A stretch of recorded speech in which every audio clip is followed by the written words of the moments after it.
What's up mga ka-Big Bites? Malonzo maglalaro na, Thompson ready na din.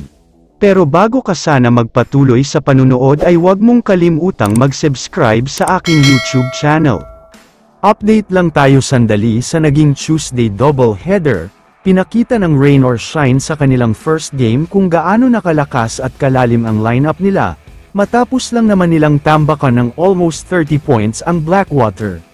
Madaming naging bida sa laban na yan para sa kanila, pero ang pinaka-pinag-usapan talaga ay ang import nila na si Aaron Fuller, at ang kanilang malakas at magaling na rookie na si Keelan Chongson. Sa second game naman, ibang klaseng performance ang pinakita ng TNT import na si Rondae Hollis Jefferson, dahil pinakita niya sa Northport kung ano ang kalidad ng isang former NBA player at former best import of the conference sa PBA. Maganda ang naging laban ng dalawang team na ito, pero nang ibabaw ang experience ng TNT, tuluyan na silang nanalo sa laban na ito at si RHJ na rin ang naging best player, matapos siyang magtala ng 32 big points.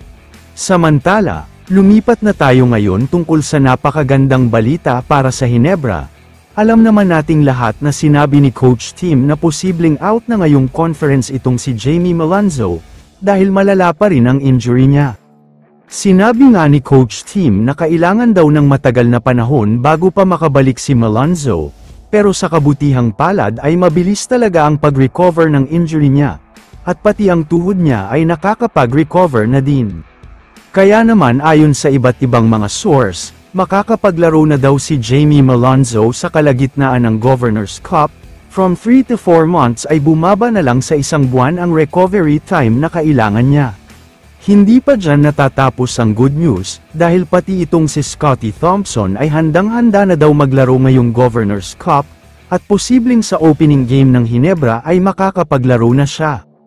Alam naman nating lahat na pareho lang sila ni Malonzo na hindi na dapat maglalaro ngayong conference, medyo malala kasi ang naging injury ni Scottie sa likod. Umabot pa nga sa punto na hindi talaga siya makatayo. Pero sobrang good news talaga dahil magbabalik na ang dalawa sa mga star player ng Ginebra. Kailangan din ni Brownlee ng proven and tested na magaling na kakampi, kaya sobrang swerte talaga ng Ginebra ngayon. Kaya naman kung kayo ang tatanungin, ano ang masasabi nyo sa balitang ito? I-comment mo naman ang opinion mo tungkol sa tanong na ito. Dito na muna nagtatapos ang video na ito. Maraming salamat sa panunood mga ka-Big Bites. God bless sa inyong lahat.